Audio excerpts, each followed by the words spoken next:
Here we have the Suicycle. And you may ask yourself, what thought process did you have to put a 750 twin in a bicycle? And to answer that, there was none. It basically boiled down to I had this engine and my buddy had a bicycle. And the next day we brought it over. We had cut it and elongated it, as you could probably see here. There he is over there. And we cut it, we measured with some limes, and yes, I'm not kidding you, he literally pulled a lime out of his truck and wrote a line on it and measured. And that's how these were made, along with some V-cuts. Like down here, you can see it's still not quite mounted. We still got to figure something out, maybe with some bolts, and same back here. But overall, it's actually fairly sturdy, other than the tires don't like it, neither do the bearings. But it still does move under its own power. The whole pedal system's intact, so it can move that way.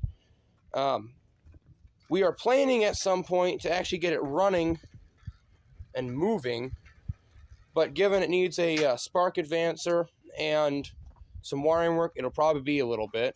But this engine did run a while ago.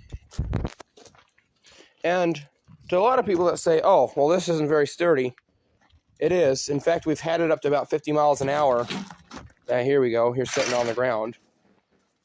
We've had it up to 50 miles an hour, actually, rolling it down a hill, and it was fine. In fact, the limiting factor was grip. It started scrubbing with scrubbing for traction on the tires. So, why don't you go ahead and kick it over? A lot of the shaking is just due to the wheel bearings and wheels.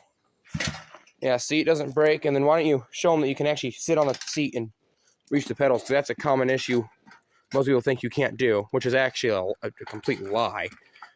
In fact, it looks like he may even be taking it on the road to show you that, indeed, it does move under its own power, just not all that great. We had to shorten the pedals because it would hit the ground and hit the engine. So by consequence, you don't have much torque, so going up hills is an issue if you don't have any momentum. However, it whirls amazingly and is hard to stop. We took it up we took it down a local hill and burnt out the coaster brake, so it no longer does much of anything. But here it is actually moving under its own power, slowly albeit. This bike was a beach cruiser of some kind from Walmart, if that gives you an idea of its build quality. And I'd say that's probably about it.